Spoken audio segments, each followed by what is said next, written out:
Hi, everyone. Dr. Westman here with an Ask Me Anything about the cholesterol course. And let me bring in the lead team member for Adapt Your Life and Adapt Your Life Academy, Lisa, coming in here. There you are. How are you? Hi, I'm good. How are you? Fantastic. Thank you. Good, good. So before we get started, let's just give it a few minutes until people start jumping off and jumping in. I just want to remind everybody tonight, before we get started, that we are live streaming this session onto 8 different platforms. So in order for us to see your question easily, I'd like to ask that when you type it in the chat, to start with the word question in all caps, followed by your question. That's really going to help us a lot pick it up. You can go ahead and you can start asking questions right now as soon as you're ready. And lastly, since this is an Ask Me Anything session relating to our new cholesterol course, please feel free to ask Dr. Westman any non-medical related questions, maybe whether we cover something in the course or about the course, or even any nutrition related questions you may have is perfectly fine. Let's dive in. We actually have a few questions that came in by email, so we're going to get started with those. And then we will stay until we've covered everybody's questions, and we'll stay until the very end, until we've covered all of your questions. So let's get started. Are you ready, Doc? I am. Thank you. Okay. Will the course help me understand my cardiovascular risk while taking into account things besides my cholesterol level?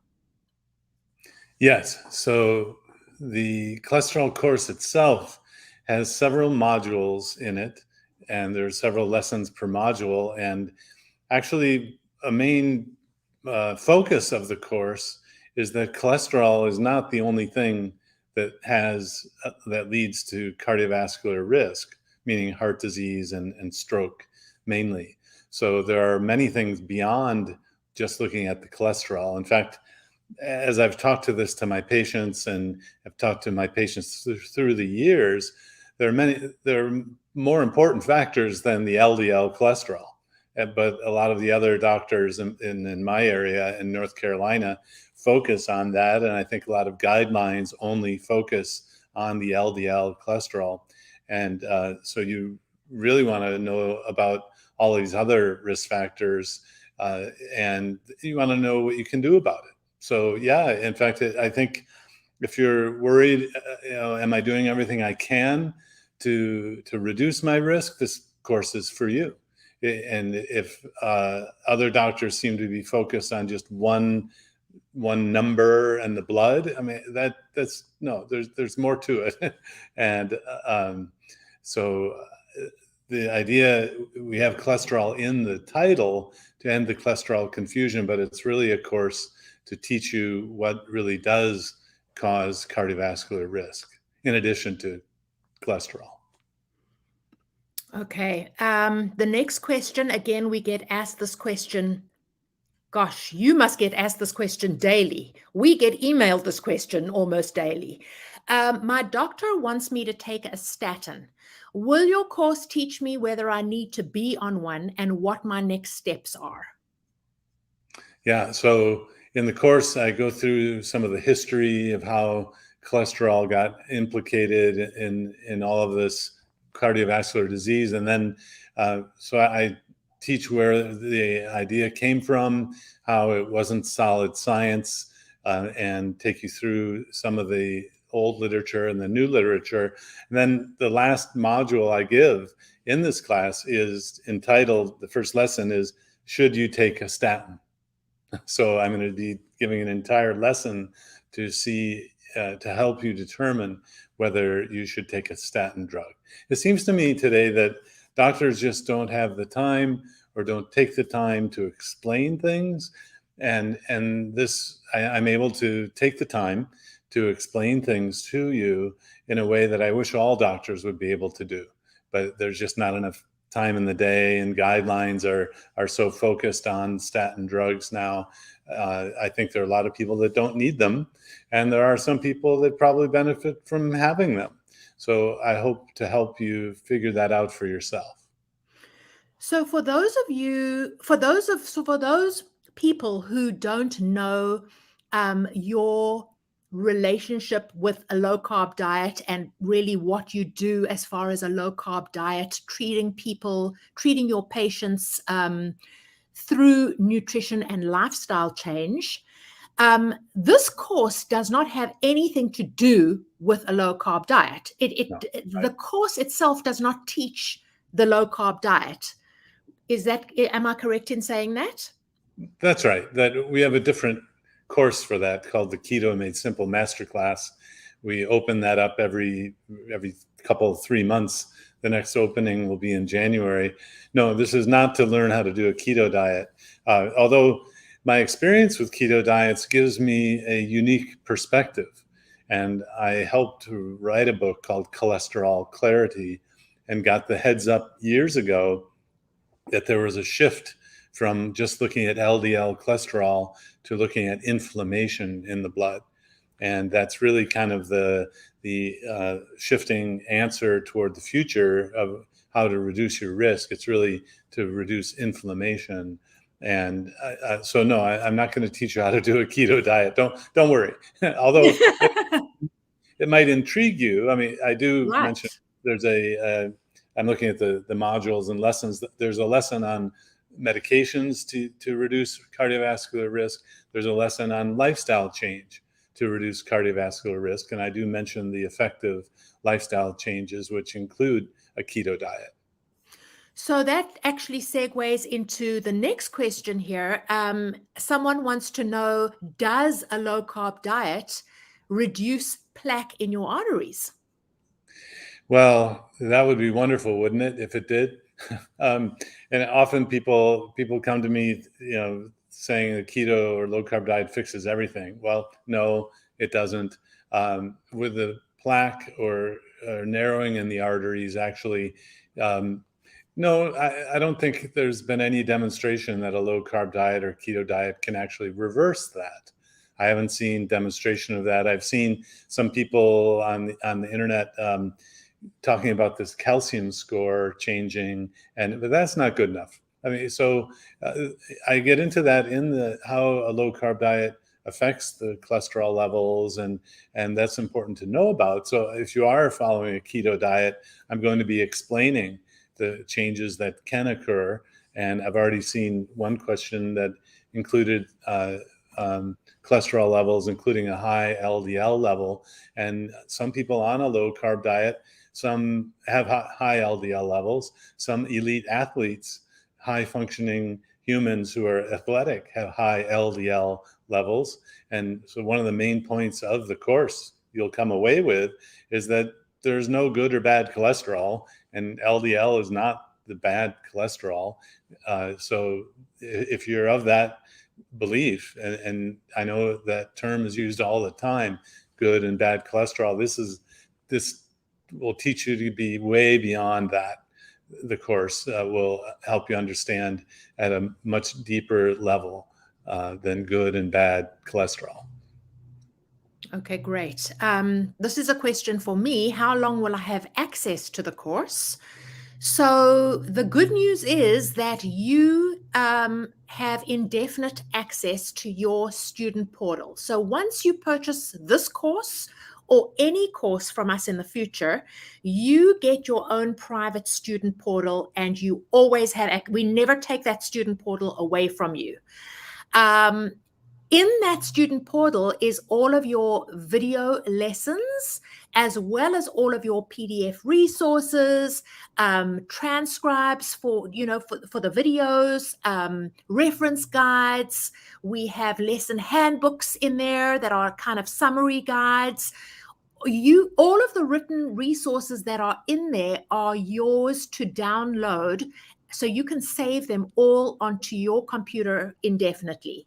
As far as logging into your portal, you can do that too. So you can basically have the portal and have the written resources downloaded onto your own computer. Let's see. What level of learner would you say the course is for? I already follow Dave Feldman and I've read Dr. Malcolm Kendrick's books, and I feel pretty knowledgeable about lipids, triglycerides, etc. Frankly, I think I know more than my doctor, to be honest. Is this course still a good idea for me? Well, I think so.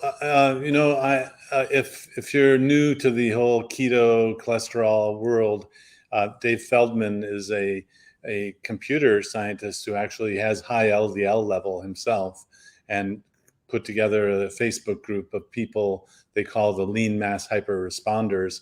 And he's actually self-funded with a GoFundMe project to get coronary artery angiograms done in a study. And the study just opened last month, so that what I love about it, instead of telling people not to do this, he's actually trying to collect new data about what happens to people if the LDL is high. So even if you know that, I mean, I go back through some of the history, some of the biochemistry and the cholesterol pathways to really give you an understanding of, why you don't want to mess with cholesterol creation, cholesterol synthesis and formation. It's a vital compound that we need. And then I think it might, how do you say, the entire value might be in me showing you a clinically relevant guideline that's available on the internet. But again, you need a doctor to spend the time with you to go through it. And you won't find that from Dave Feldman because he's not a physician. You won't find that from Malcolm Kendrick because he's basically trying to create the new idea of what causes heart disease. I think there's a lot of added value, partially because I've been in the kind of the world of people eating fat. I knew 20 years ago that eating fat was fine. And still doctors today will tell you not to eat fat because it's bad for you. So, the perspective that I can give, I think will be good for a beginner who's trying to just kind of wrap your head around what is cholesterol, what is a lipoprotein, like I went over in the free workshop. And it also will give you the clinically relevant factors to help you with your own health personally or your loved ones. Okay, great. We're actually getting a lot of questions that are coming in about calcium scores. So I'm thinking that maybe we should lump those together. So I'm gonna kind of, let's do one at a time. So should I be concerned with a calcification score of 55? Yeah, great question. And nobody really knows the answer. So the problem with the calcium score is that it's a technology that is really good. If it's 0, it tells you that you don't have any disease. And it's really good if it's 1,000, because that means you have the disease. In the middle, it's not a great test. It doesn't tell you if you have as we use the metaphor in the workshop, the arteries are kind of like the roads. The cholesterol are like passengers in the cars, and the lipoproteins are the cars. So seeing the calcium is kind of like looking at the cement on the road. It doesn't tell you if there's any narrowing of the artery or a speed bump, for example, on a road. It doesn't tell you that. It just tells you whether there's calcium. And calcium can be part of the healing process of the damaged artery. So it's a tough test. In fact, I was at the same meeting as Arthur Agatston, the cardiologist whose name is used on the coronary score. It's called the Agatston score. And this is a meeting in San Diego, Lowcarb San Diego. And I told him, I said, that coronary artery calcium test, I'm happy about it, and I'm upset about it, because people come to me with these tests and it really doesn't tell them what the narrowing is. And Dr. Agatston got up and said, yeah, I know. I don't recommend that you get that test every year. And there's a special way of looking for new lesions that he uses. And this doctor's been looking at these tests for 2 decades now. And so even Dr. Agatston admits that it doesn't give you great information if it's in the middle. If it's the coronary score is 0 and you're a carb eater, meaning studies that have been done, it pretty much tells you for the next 10 to 15 years, you're not going to have a heart attack in the studies that have been done. If the coronary score is not 0, but it's above, it means that there's been some damage and some repair in the arteries at some point. It doesn't tell you when, and it doesn't tell you about the narrowing of the artery. So sadly, the only way to look at the narrowing in the arteries is called a CT angiogram, not the coronary artery calcium score. It's a test that a cardiologist has to order. They put dye in your artery and they do a rapid CT scan. That's the study that David Feldman is starting to do in LA. You can actually sign up and be a part of that study and get a CT angiogram and be followed for a year and to see if there's any change. So the coronary arteries are a bit difficult to get an assessment of without radiation. You can also get these tests, ultrasound tests of the carotid, the neck artery, and the aorta, the big artery in the abdomen. And there's a company that goes around in the US for a small fee. They'll do these tests for you and send you the report. And so if you're really worried about the arteries themselves, there are ways to get assessments for that. Now, the medical system, don't expect that to pay for it. They're not into prevention, basically. Have you figured that out yet? Our doctors wait until they don't ask you what you eat generally or drink, and they diagnose things and then give you pills and shots. So I'm not in that system anymore. You know what's incredible about this course is that number one, I don't think that there's another course like it. No, there isn't. There's not, and number two, because of the conflicting information out there, this course helps you understand. It really helps the user or the learner understand what's important and what's not important, what they need to worry about and what they simply do not need to worry about.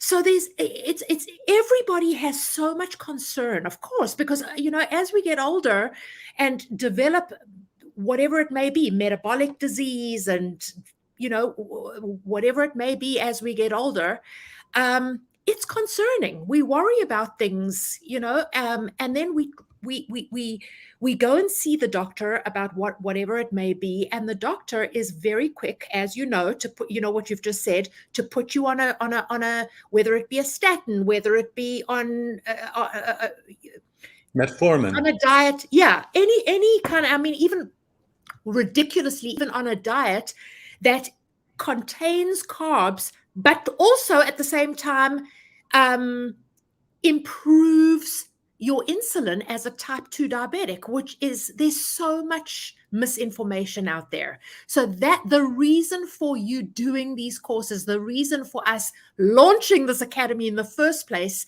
is really to set the record straight and to simplify for the people. Right? Simplify. Exactly. All right. So, again, this is a calcium score. So can you reduce a calcium score of 600 with diet alone? I am 57 years old, started on Lipitor, strong immediate family HX of heart DX. The score puts me in the 99 percentile. Yeah. So again, it doesn't tell you anything about the narrowing of the arteries. Although the higher the number, the more likely there is narrowing. No, I haven't seen a study or more than an anecdote here and there. And in my mind, that's not good enough.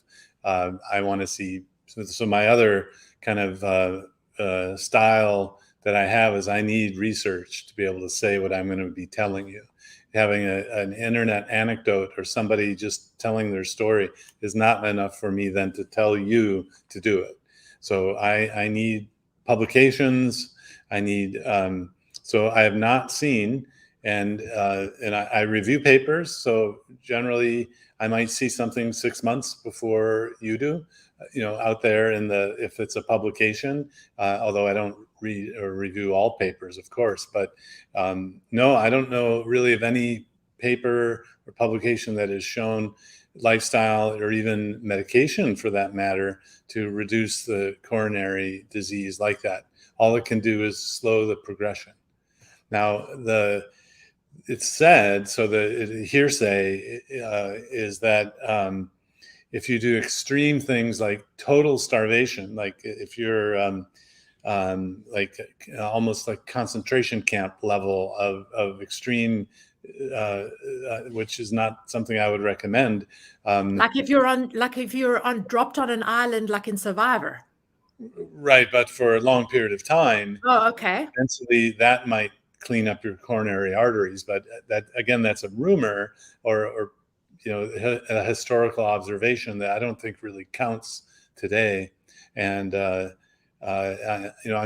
wish. So when I got into the whole diet field, there were all of these anecdotes online about the Atkins diet leading to weight loss. I mean, it was like 1, 2, 3, 4, 5, 6. I put together a slide, I remember, of 500 anecdotes of people losing weight on an Atkins diet. Kind of hard to ignore that, even though there was no paper that said it. So I think if there was a strong, as more people get coronary scores and they do it year by year by year, if there's a strong effect of a keto diet, we're going to see it in people posting their results. But I want to see, 1, 2, 3, 4, 5, 6, 10, 20, 50 results. I haven't seen that yet. Okay. For the person also that asked, is it possible to reverse a CAC score of 11 at age 46? I am strictly keto carnivore and in the best shape of my life, mentally and physically. Signed up for the course today. Wonderful. So again, we've answered that question. Is it possible to reverse the CAC score of 11 at age 46? But at another level, I'm hopeful that, so in the book I wrote, Cholesterol Clarity, it's pretty clear that the researchers are saying it's all about inflammation, not your cholesterol level. It's inflammation. And a carnivore, which is a subtype of a low carb keto diet subtype, is an anti-inflammatory type of diet. So I'm very hopeful, but I'm I guess what's the saying? I'm cautiously optimistic. But Yeah. I need more evidence before I'm going to tell you yes, for sure, it can do it. And I know you're going to get conflicting information, and people will talk about theories like it's a done deal. That's not where I'm positioned in the world of science. And that's quite right, David. David says inflammation is the cause and cholesterol is the patch. Well, and that's the current kind of alternative view, rather than cholesterol being the problem. Right. I think there's just as much evidence for that as the theory than cholesterol being the problem. Vanessa says my total cholesterol is 285. About a year and a half ago, it was 688. Is this enough of an improvement to not be worried? Well, total cholesterol is not very useful anyway. I mean, it doesn't. It's like knowing the total score at the end of the football game. You teach this in the course, correct? The score was 30. If you add both teams together, well, that doesn't tell you who wins, right? So the total cholesterol is not very helpful. And if you're going to be looking at LDL and HDL and triglyceride and all of these factors, total is not what you want. And you always want some sort of ratio of a good and the bad. If you're going to use those terms, even though you're going to learn there is no good or bad cholesterol, there might be good or bad lipoproteins carrying cholesterol around. And again, I want you to be very precise about your language after you finish this class. And that leads to talking about lipoproteins. I need to understand lipoprotein, i.e., ApoB tracking versus LDL-C. What impact and how do you shift small, dense particles to large, fluffy? What can impact that? Thyroid levels or types of fat? Right. So there's a full module in the course on the shift from the old view of total and LDL cholesterol and HDL to the new view of triglyceride and HDL. It turns out the type of LDL changes when you make that kind of shift. Any treatment that improves metabolic syndrome and insulin resistance and diabetes will also be accompanied with that shift from the small to the large LDLs, which we think is a good thing. And this is based on the theory of LDL being the causative element of heart disease. And so anything that will help with insulin resistance will make that shift. Okay. I already have CVD. What is CVD? I already have CVD. What do I do now? Do you know what CVD is? Maybe CVD? Yeah, that's what I said. CVD. Oh, CVD, yeah. Oh, I heard cannabinoid, anyway, CBD. No, CVD, Oh, you heard CBD. No, CV. So what yeah, is CVD? yeah, CVD is cardiovascular disease. Disease. Okay, But got it. Yes. and I have a module on what all of these terms are. So if it's Okay. confusing, and you can go back and watch that lesson as many times as you want, Lisa. Okay. No, Yeah, actually, I'm lucky that I don't have CVD. So yeah. that's why I didn't know what Well, CVD when you and see actually, it like that. I don't think I use that acronym, which is funny. So it's cardiovascular disease. So it's any Yes. disease that comes from that process of atherosclerosis, which is the narrowing of the arteries. So it cuts off blood flow. If CVD affects these arteries in the neck, it cuts off blood flow to the brain, you get a stroke. If the CVD is part of the coronary arteries and it cuts off blood flow to the heart, you get a heart attack. So that's the underlying process that you want to not have and try to reduce if you want to reduce your cardiovascular risk, which is basically stroke and heart disease. Uh, Right. so what was the question again to reduce Oh, CVD? wait, I've scrolled past that one now. Oh, so the question was, I already have cardiovascular disease. What do I do now? Right. Well, Well, you so teach this in the course, right? right. Yeah, and there is evidence that using medication to lower inflammation and cholesterol levels can reduce recurrent heart attacks and strokes. So actually, the evidence is there, but it's not a strong effect. In other words, I go through the fact that uh, if you're given an antibiotic for a skin infection and the infection goes away, you expect the drug to work, right? And it works 100%.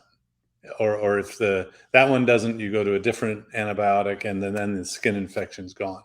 Well, that's not how drugs work for cardiovascular disease. It's much less effect than that. So if you have a heart attack or a stroke and you take one of these medicines, it can reduce your risk of a recurrent event, but only in about 1 in 20 or 1 in 30 people will have a reduced risk. So 29 out of 30 people won't have benefit from the drug. Yeah. So you have to kind of, and I developed a whole lesson and module about this to realize that not everyone's getting benefit from these drugs. Yeah. And we doctors make the statement of, here, take this drug, it will help you, when actually it doesn't help most people. Now, and then if you don't have heart disease or stroke, you don't have evidence of that, it's more like 1 in 100 of benefit to reduce the problem. So 99 people out of the 100 won't have any benefit, and yet they're exposed to the side effect or the risk of the drug. So this is something called the number needed to treat. It's an evidence-based medicine sort of concept. I went and got trained in evidence-based medicine before it was called evidence-based medicine at McMaster in Canada, and they're the world center for evidence-based medicine. They developed the term the number needed to treat, and so I'm bringing in my general internal medicine, evidence-based medicine expertise to explain this to you. And it's important to know that it's not like taking an antibiotic for a skin infection. Everyone gets benefit. It's more of how should I say, I don't want to say a gamble or it's more like rolling the dice whether you get benefit from it. So actually, we the medical world make that decision for you in our guidelines. We say, oh, it's worth treating people 1 in 100 to get benefit, because at a population level, if we treat millions of people, hundreds of thousands of people will get better. So we the guidelines make a policy decision that doesn't take into account individual risk. And that's what I want you to learn from this class, is how to gauge your own individual risk and make that decision by yourself or with a doctor who's willing to help you work through this. Right. That's why we say we want people to take to participate in their own health improvement. What blood test tests detect inflammation? Yeah, well, so this is the kind of the next level of testing. There are not a whole lot of tests that are available to every doctor. Many of them are just available at a research type of lab or lab that you have to send away for. And most doctors aren't trained in these sorts of tests yet. The most commonly available one is called a C-reactive protein. And most doctors can test that, but it's kind of a crude measure. And a lot of these inflammation markers will be elevated if you have chronic pain, if you have a chronic infection or some other illness. They're not totally specific to heart disease. So that's a great question. And no more, what I'm going to be teaching is at the level of what you can do without even like following a measure like that. Right. And then what is a good LDL? What would you consider to be a good LDL? I know the question is asking for a number. I'm not going to Yes. give it. Right. A good LDL is one that has great spherical. No, there's no such thing as a good LDL number, and I know all the doctors have focused on that. And a good LDL is one that can actually carry around cholesterol and vitamins. Do you teach that in the course? Yeah. Oh, yeah. So the real function of LDL is not to cause heart disease. The reason it's in there is to carry around fat soluble material inside a water soluble bloodstream. So it turns out that our vitamins, vitamin D, A, K, and E, the fat soluble ones, are carried around on these LDL lipoproteins. We need them. And so sometimes for shock value, with a patient that I know, I'll say in response, oh, my LDL is 200. I'll say, good, you need it. Of course, I don't know all of you, and some of you may be shocked by me saying that, but you have to understand I've been looking at high LDL levels for a long time, and So there isn't a good number. That leads me to my next question. So somebody said, I have been paying for some cholesterol tests as I work to reduce LDL. I'm concerned that my doctor will be upset that I did this without telling her. Comments? Well, I don't know. It's hard to predict how a doctor will respond these days. Some are just follow guidelines, and you have to realize that guidelines are old and they are very reactive, very difficult to change over time, and they're influenced by money and lobbying from companies. So this course will help you be able to speak at a level, intelligent level with your doctor. And I think some doctors will respond better if you know the language. Well, there's no question about Exactly. I just had a patient who, a new patient came in, and the language was, I could tell by that. Well, she was a doctor. She knew all of the medical terms and all that. She didn't tell me she was a doctor, but Yeah. I finally figured that out. And I mean, I automatically started speaking at a different level, you know. Right. Yeah. So I think doctor will pick up on the fact that you've shown interest in learning, and but it's hard to predict what one doctor. In fact, one reason we did this course is that my patients are coming to me feeling bullied into doing I things. was just going to say they feel like the doctor is talking at them and they really can't Yeah, participate in the conversation. it's sad. I'm not in that world anymore. I Yeah. fortunately created a practice where I can take time and explain things, to the level that most people understand. But not every doctor is in that sort of position. They might have a certain Yeah. number of people they have to see a limited amount of time, or a guideline to follow. And it's really kind of shocking that some people are paid or given awards or pats on the back if they have a certain number of people on these medications. It's like it becomes like a standard of, you need X percent of your patients with diabetes on statin drugs. My job, I feel, is to fix the diabetes and reverse that. So then you won't even need the statin drug to use for the diabetes, because you won't have diabetes. So my approach is very different than the standard physician today. So can you talk a little bit about the references that we give in the student portal? Will a learner be able to take that printable information to their physician to show them? That's great idea. That if you're, Great idea. we have references for the main kind of at a. I teach at Duke and have medical students and residents come through my clinic, and it's at that sort of level where the main important studies are there. I didn't include 1,000 references, so don't worry about that. But there is enough Right. to be able to back up what we're saying, and then also be able to teach at that medical research paper level. 100%. Does the class, okay, so that's that. How can you lower your HSCRP? Yeah, so the HSCRP is the C-reactive protein marker in the blood of inflammation, and ways to lower your CRP with diet is to not eat foods that are inflammatory. And so that means cutting out junk foods, cutting out sugar to the extent that you can.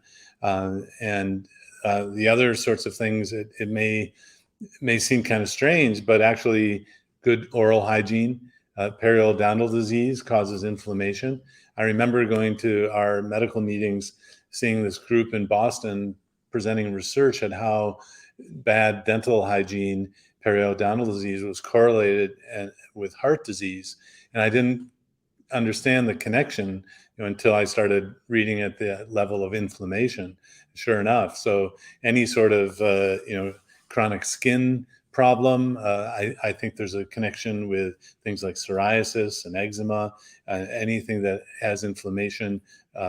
Gluten, if you have a gluten problem, these are all things that can raise inflammation, and that we think is the underlying cause of the initial damage to the arteries and leading to the cardiovascular risk. Is it normal after 2 years of keto to have fasting glucose close to 100? Closer to 100. Yeah, so a normal blood glucose in milligrams per deciliter is between 80 and 100, in the 80s and the 90s. And with any sort of good lifestyle approach, that targets insulin resistance and metabolic syndrome, your blood glucose should come down to that normal level. So depending on your tendency toward insulin resistance, you might have to lose a lot of weight before it becomes totally normal. So there's individual variability there. Is calcific tendinitis an indication of possible arterial plaque? What can help this? Oh, that's a great question. I don't know. That's such an uncommon thing that that's a great question. I'm not sure. I would go to Google University.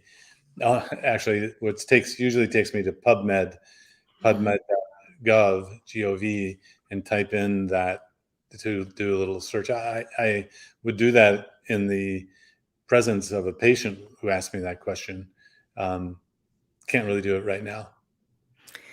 I can answer this next one. When do the Zoom sessions start and what time are they? So we close the course tonight at midnight.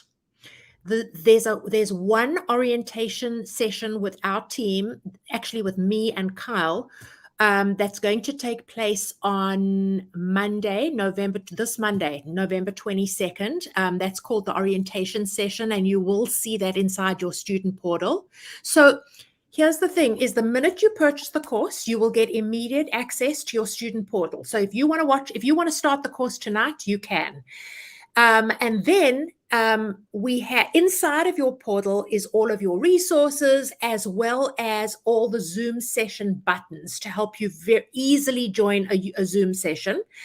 You will also get a welcome email with a whole bunch of instructions, but we really break down everything for you so that it's super, super easy. But the orientation Zoom session will be this Monday, November 22nd at 8 p.m. All of our Zoom sessions are recorded and sent to you the following day via email. So don't worry about that. You will get everything. If you miss it or you're in a different time zone, don't worry, you'll get the replay the next day. The 3 live sessions with Dr. Westman are on 3 consecutive Sundays, starting November 28. So November 28 is Zoom number 1. December 5 is Zoom number 2, and December 12 is Zoom number 3. And those are all live with Dr. Westman. So exactly what we've gone through tonight, you will be able to ask questions. If there's anything that you didn't understand in the course, you will have, by the end of those 3 Zoom sessions, you will have a solid understanding and get all of your questions answered. Let's see, my cholesterol is elevated along with my bun creatinine ratio. Trying to figure out why, since I've been keto for several years. Yeah, so the BUN, or blood urea nitrogen, and the creatinine are measures in the blood of kidney function. And generally, BUN can actually be affected by the protein in the diet and also by your level of hydration. And in our studies, we did see a small percentage of people, maybe 10%, have an elevation in BUN. And that would mean your BUN to creatinine ratio would be a little high. I don't worry about it. It's the creatinine level that you follow in terms of kidney damage, and the BUN elevation is probably a reflection of the diet change. I don't worry about it. Okay.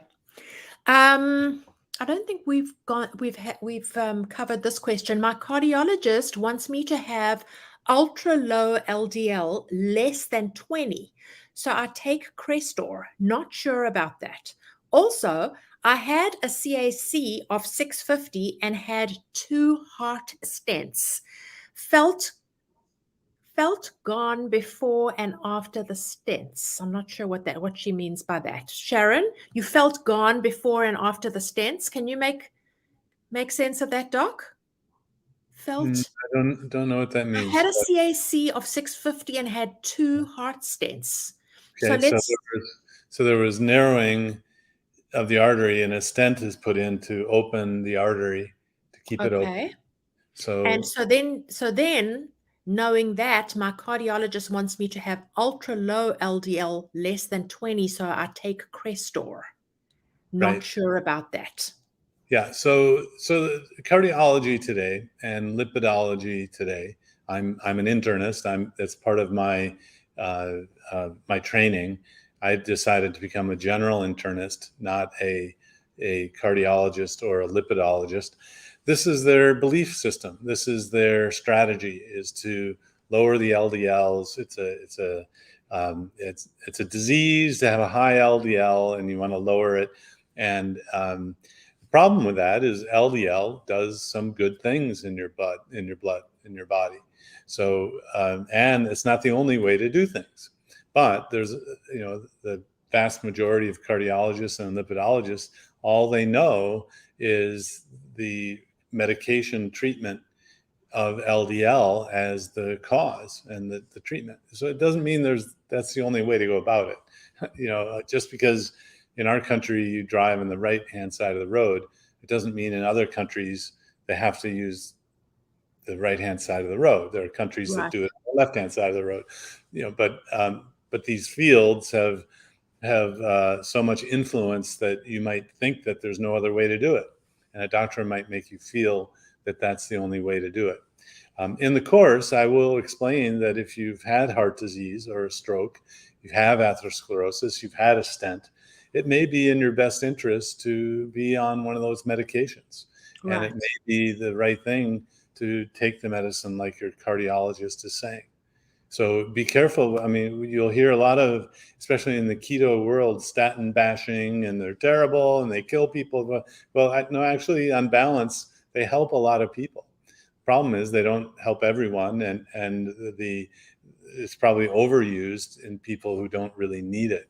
So there's a lot of fear mongering going on. Right. Yeah. So remember the title of the course. It's to end your cholesterol confusion. I'm trying to relieve anxiety and fear. And right. You might, at the end of the course, realize that the right thing to do is to follow your cardiologist's advice and to take that medicine. Okay. Somebody's asking if vegans or vegetarians benefit from the course. And I'm wondering if she thinks or he thinks that this is the keto course, but yeah. This course that we are talking about now that closes tonight has nothing to do with low carb. So absolutely. Oh, yeah, of course. Yeah.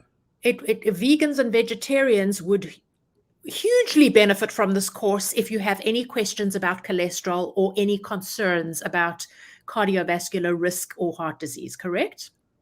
That's right. How are people, but if you are referring to the keto course, then that course is specifically in January. We actually open enrollment on January 5th. And we've actually had vegans and vegetarians take that course. So we can definitely talk about that. If you have questions, feel free to shoot us an email about that course at academy@adaptyourlife.com. So we still have time for that. How are people's uric acid being affected by a keto, low-carb, high-fat diet? Mine are high, 7.5 to 8.5. Should I be worried? So in this, I'm just seeing this. This person, Matt, is classifying keto together with low carb, high fat, which we don't teach. Dr. Westman's method is not high fat for weight loss.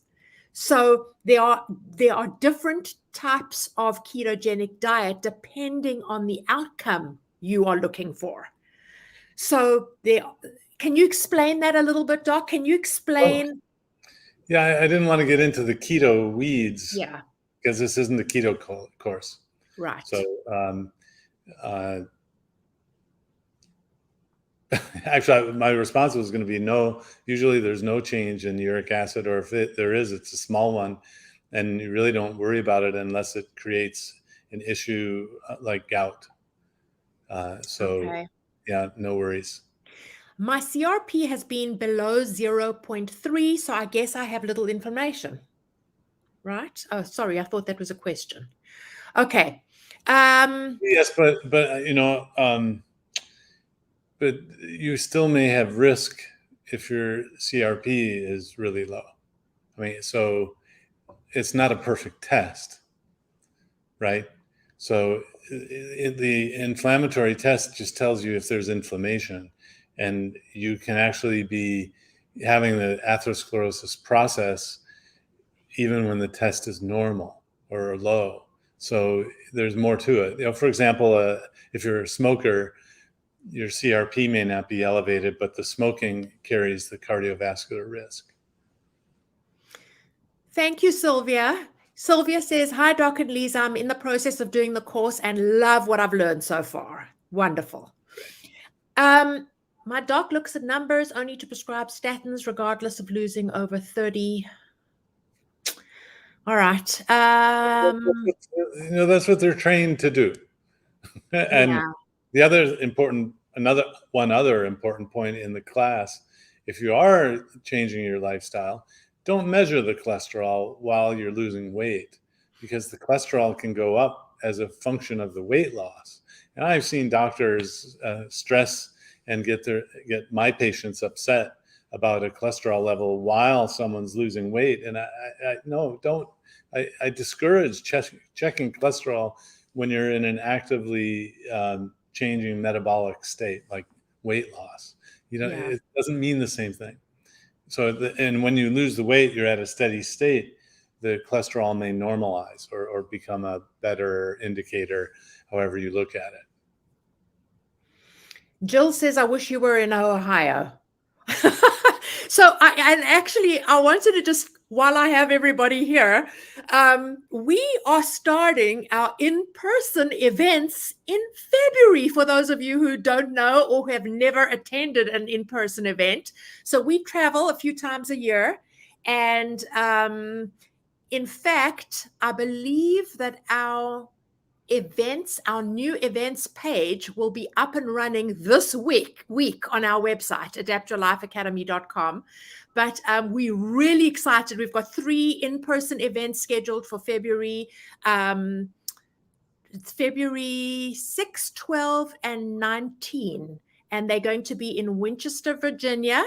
And we partner with the local doctors and stuff. So it's going to be Winchester, Virginia, Raleigh, North Carolina. That's near Dr. Westman's hometown of Durham, North Carolina, and then Atlanta, Georgia. So look out for that. And hopefully we can see you in person at one of our events next year. Let's see. Does vitamin D play a role with lipids? I don't think so. To the level of evidence that I need, and so I didn't really address vitamin D as a treatment for any kind of lipid. Of course, vitamin D is carried on the lipoproteins and is an important reason why you have LDL lipoproteins going around in your body. And what makes oxidated LDL? And how bad is oxidation of LDL? Yeah, so the cholesterol theory and story leads you down this pathway of the small LDL and oxidative LDL, and I'm going to be presenting a different view in this course. I'll explain all that, but there's a different view, and that's the inflammation, and that it's really not the small LDL at all. And I can't say that confidently, but I'm going to give you the pros and cons of every one of these sorts of beliefs that we have. So the oxidized LDL, for the lipid theory and all, is part of the inflammatory process, and I just think there's more to it than that. Okay, excuse me, Jackie. Sorry, I didn't mention. I said that the orientation was at 8 p.m., but I didn't mention the time zone. So the orientation session on Monday is 8 p.m. Eastern Standard Time. And the 3 Zoom sessions will take place on Sundays at 5 p.m. EST. But remember, all of them are going to be recorded. So if you can't make a live session, we will send you the replay the following day. I don't want time zones to get you worried. We've got people taking this course from all over the world. So yes, so our times are going to be EST. And in actual fact, you will see that inside of your student portal, each Zoom session button is marked with a time. And that'll also be in your welcome email as well. What effect does a keto diet have on lowering high cholesterol? Well, any effective lifestyle change that's healthy will have a favorable effect on the lipoprotein and cholesterol profile. I do a lesson about different lifestyle changes, and keto is one of them. And the lower fat diets will affect the LDL cholesterol, and that's why they've been touted to be so great, but they didn't pan out in clinical trials to be so useful. The low carb or keto high fat approach actually lowers the metabolic syndrome, the triglyceride, and raises the HDL cholesterol. So actually, an important point, if you have a low HDL and you're not really paying attention to your diet, it turns out that to raise the HDL, which was thought to be the good lipoprotein, you raise the HDL by eating more fat. In fact, you raise the HDL by eating more saturated fat. In fact, you raise the HDL by eating more eggs. So it's the exact opposite of what the mainstream folks have been saying for so long. I remember my position in the diabetes and obesity and lifestyle treatment world is I've been learning about high fat diets, fats that have high saturated fat and high eggs, high cholesterol for 20 years.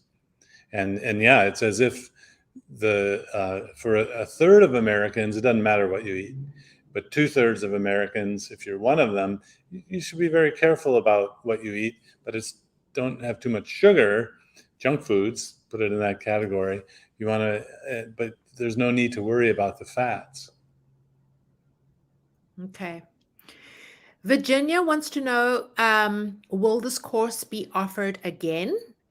Yes, it will, Virginia. However, number one, we haven't set a date yet. At this point, we're actually thinking of, because we've got new courses that are coming in next year in 2022. So at this point, we're thinking that this course may be live again the 3rd quarter of next year. And it will not be available at the founding member price, which is a one-time. This price of $167 is a one-time founding member price. So by founding member, we mean this is the first time we're putting out this course and the only time that we offer the founding member rate to these people. This course is packed with a ton of value. So 167 is extremely low for this type of course. And this is the only time it will be available at this price. I saw Dr. I can't pronounce, you may know her, Pocriqua. And he ordered many tests through Cleveland Heart Lab.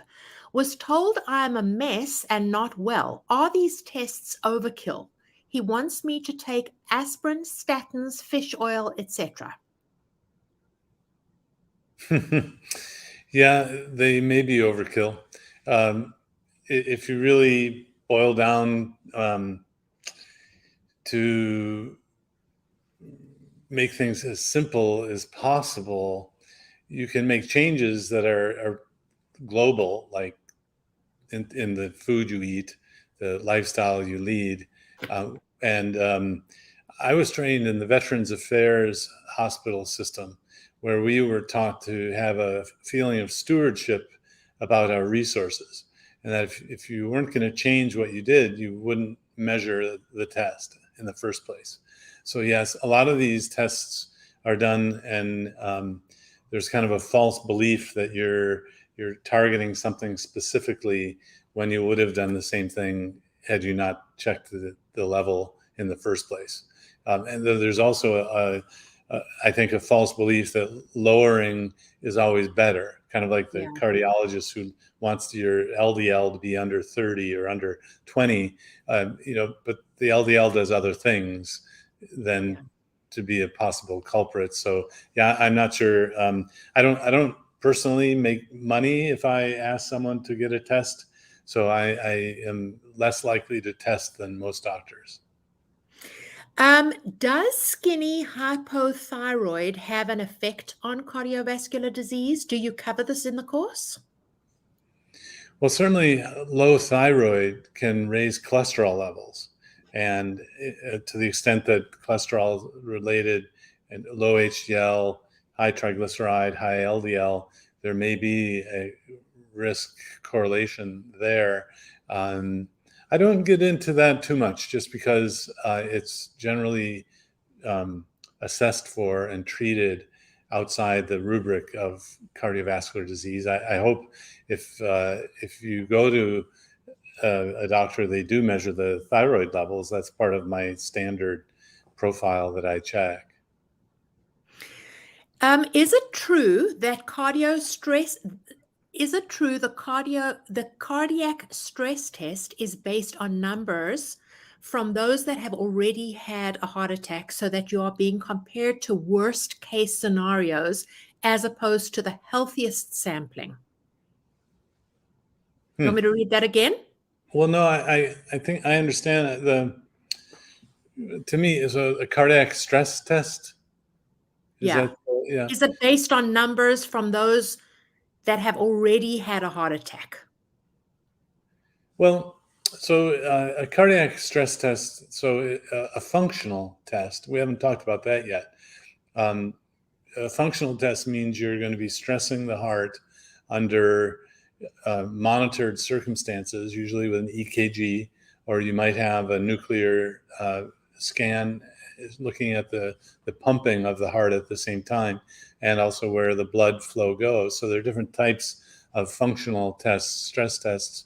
I don't think it's comparing you to other people who have disease. It's really trying to see if your own heart is not perfusing or showing blood flow going to all the areas properly. But even those functional tests aren't perfect. Sometimes they're false positives, sometimes they're false negatives. And the only real way to assess the inside of an artery, like a coronary artery, is to actually get a heart catheterization. I don't get too much into the management and assessment of existing disease. I'm really focusing on how to prevent it in this. Right. Yeah. And everything we teach is rooted in science. So you can be rest assured that whatever you are taught in our courses is according to the latest science and not according to internet verbiage. Before I continue, so people are asking how to sign up for the course. So let me just say while you're here, it's very simple. All you need to do is go to our website, which is adaptyourlifeacademy.com. And there's a big yellow button that says enroll in the course. We specifically made it yellow so that it jumps out at you. There's also a timer you'll see up at the top in the notification bar. So you'll see that timer is coming down to the wire because we close doors tonight at 12 p.m. Pacific Standard Time. Why do we close doors tonight at 12 Pacific Standard Time? Because really the reason we open and close our enrollment period is when we do close the doors, we really are focusing on being all in with our students for all of our courses. So if we were always open, it would be very difficult to give students the attention that we give them. So, that's the reason why we close the doors and we kind of make that shift, because for the next few weeks, we are all in, with our students. And somebody also asked how long the Zoom sessions are. So typically the Zoom sessions are going to be an hour, but we're not going to leave you dangling if there's a whole bunch of questions. So, our goal is to answer all of your questions. If they are not answered in Zoom session number 1, they will automatically be rolled over to Zoom session number 2. If we see that there's a bunch of questions that are coming in, the same questions coming in, then we will create a brand new PDF for you and we will send it to you via email. So we've got your back. We have got you. If you have cholesterol questions about the course or any type of cholesterol confusion, you will not be confused by the end of this course. I can assure you of that. How do I engage your team for help with keto support to reverse diabetes? Keto, great at automating insulin sensitivity, glucose resetting, homeostasis to below 100 is months-long process. So what I would like you to do is shoot us an email, again, academy@adaptyourlife.com, or you can go to our website at adaptyourlifeacademy.com, and on the very top of the website, you will see cholesterol course, keto course, and then there's also a keto stalls course. So those are the 3 courses we offer as of now. Go to the keto course tab up at the top and join the waitlist for the keto course, which is going to be opening January 5th. If you join the waitlist now, which I would highly recommend you do, you will be kept in the loop via email. So as soon as you join the waitlist, we will send you weekly emails leading up to the keto course. That the same thing goes to the keto stalls course. If you are interested in that course, join the waitlist. And then as soon as we've set a date on that particular course, we will keep you in the loop. And then, of course, our emails always have the opportunity to opt out. So if you go to the PS at the bottom of our email, for example, if you signed up for Dr. Westman's cholesterol workshop, you would have noticed at the bottom of the email that it says, if you're not interested in receiving any more emails about cholesterol, you can opt out right here. And that doesn't mean that you opt out of our entire email list. It just means that you're not interested in cholesterol, but you'll continue to stay on our email list. So at the end of the day, guys, we want to meet you where you are. We want to give you the information that you need now. So if you're interested in everything, wonderful, join the wait list for everything. But as of now, this cholesterol course, again, is brand new. It's called End Your Cholesterol Confusion. Dr. Westman and our entire team is very excited about it. There's no other course like it on the market, and doors close tonight. So that's as of now. But the next keto course is coming up January 5th. That's the next cohort. And we'll definitely, if you join the waitlist, we'll definitely tell you more about that course in the coming weeks.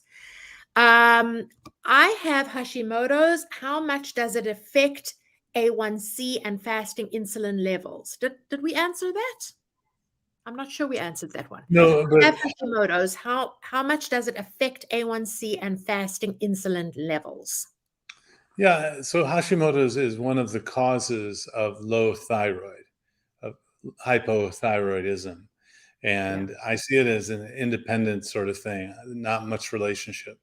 So you'll of course want to replace thyroid if you need that thyroid replacement. And I don't see that as a big risk factor here. And I don't really talk about that in the class. So if I don't talk about it in the class, it means it didn't raise to the level that of evidence that we would need to include it as a worry for you, trying to eliminate confusion. Okay. How do I see one of your doctors in person to get a test? In other words, how do I see you, Dr. Westman? Well, I work at Duke University, and you can call and get an appointment, and it may be a while. The reason we're It's doing, usually about a 6 to 7 month waiting list to yeah, it see you. depends. The reason we do these classes is so that we can get information to more people than are at the clinic. So you can Exactly. go to the Duke website and find the number to call. And currently, the requirements that you have to come to town. You have to come to Durham. I'm only licensed in North Carolina, and so I can't do visits remotely, nor do I really want to. I'm focusing. I'm in the insurance system with Medicare, Medicaid, insurance pay patients. I don't take out of pocket like concierge type medicine, and I've learned a lot by staying in the reality of the current medical care system.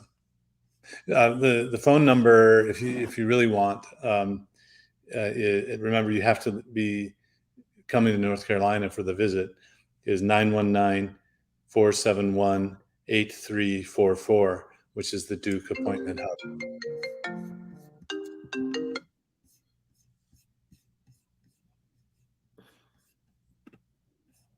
Okay, sorry, I got cut off by a call. Can you still hear me? Yes. Oh gosh. I'm so sorry, guys. We keep getting sorry about that. Hold on one second. Okay. I think we're getting to the end now. I think we've pretty much covered everything. Let me see in this Google Doc. Oh, okay. Does the course go into detail on LPA, APOB, and other details beyond the general lipid testing? Well, yes, but because these are really kind of in the general lipid category, you're not going to get a whole lot of detail about each one. So it's part of the course, but not like super detailed. Okay. Do you teach ways to reverse a high CAC score? There are none to my knowledge. Again, so maybe it came in late to the call. Yeah. The coronary artery calcium score doesn't tell you if you have narrowing of the arteries or not. It just tells you there's calcium in and around those arteries. And I don't know of any reduction. In fact, some of the statin trials have shown that giving a statin medicine increases the coronary score. So, and that might actually mean more healing. So, no, that's a tough thing to do, to lower calcium scores. And I'd love to have a paper of something that does that. And if you're aware of it, please send it to me. Will the course talk about statins and how they affect our bodies? Yes. Yeah, that's a big part of the course. Okay. Yeah. Let me go all the way to the end. I think Michael wants to know, this is the very last question. May I have the winning lottery numbers, please? Okay, Michael. Good one. I don't get the joke. Oh, I think that he's talking about may I have the winning lottery, because we're answering every single question, meaning can I have the winning lottery? Yes, it's 563-4293. 1-1. 1-1. It's North Carolina Powerball. So okay, point well taken. All right. So to end off again, go to our website, check it out. Hopefully you got a lot of great information here tonight, free information, whether you join the course or whether you don't join the course. We offer, Dr. Westman offers a lot of free information on the Adapt Your Life YouTube channel. He does weekly conversations with Dr. Westman. There's a lot of free information out there that we actually give in terms of value. But we do offer, these paid courses in the academy. We launched the academy in November of 2020, and we've seen incredible results. We've launched now. This is our third course, and we've been getting about 500 to 600 to 700, actually to 700 in our last course, students in each cohort. So we're really excited about reaching the masses, teaching the masses, and spreading the message of nutrition as medicine, to everybody around the world. So we hope you join us. We hope you join our mission, and we look forward to seeing you, if it's not in the cholesterol course, hopefully in the keto course in January. Is there anything else you'd like to say, ending off in tonight's session, Doc? Well, no, I think the questions that I've had, yes, I'm a practicing physician in Durham, North Carolina at Duke University. I've been at Duke since 1990 and been trained in clinical research and evidence-based medicine and also obesity medicine. So I'm really trying to give information to you like you were a patient of mine coming to see me. So, and I've found that my role these days is to reassure folks rather than to fearmonger. So I really try to focus on things that have solid evidence behind it, whether it's nutritional or here now related to cholesterol. So I hope you find that it's interesting enough to take a look inside. And if so, I'll see you in the Zoom meetings for the cholesterol course. Yeah, and if we don't see you, happy holidays. Have a wonderful Thanksgiving, and we look forward to seeing you soon. Thanks, Lisa. Doc. Really You're appreciate welcome. Okay, take care, everyone. it. Bye-bye. Bye.